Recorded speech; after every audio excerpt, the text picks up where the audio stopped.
बालविवाह ही गंभीर समस्या असून बालविवाह रोखण्यासाठी नागरिकांनी सजग राहणे गरजेचे आहे असे प्रतिपादन उच्च न्यायालयाचे न्यायमूर्ती तथा जिल्ह्याचे पालक न्यायमूर्ती सारंग कोतवाल यांनी केलंय।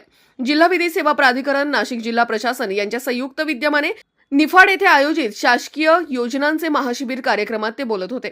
यावेळी उच्च न्यायालय मुंबईचे न्यायमूर्ती अश्विन भोपे, जिल्हाधिकारी आयुष प्रसाद, जिल्हा व सत्र न्यायाधीश तथा अध्यक्ष जिल्हा विधी सेवा प्राधिकरण अध्यक्ष SD जगमलानी, जिल्हा विधी सेवा प्राधिकरण सचिव सुहास भोसले, तालुका विधी सेवा समिती नाशिक व निफाड अधिकारी व कर्मचारी उपस्थित होते।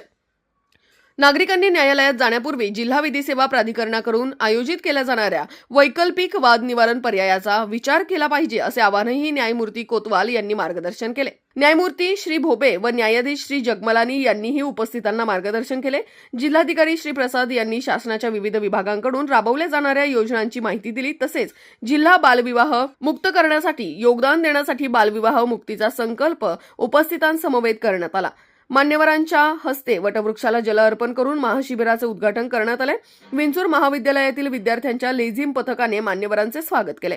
बालविवाह विषयावर विद्यार्थ्यांनी नाटिका सादर केली। महाशिबिरात शासनाच्या विविध योजनांचे 40 स्टॉल उभारण्यात आले होते। या स्टॉलला मान्यवरांनी भेट दिली आणि प्रातिनिधिक स्वरूपात काही लाभार्थ्यांना लाभाचे वाटप करण्यात आले आहे।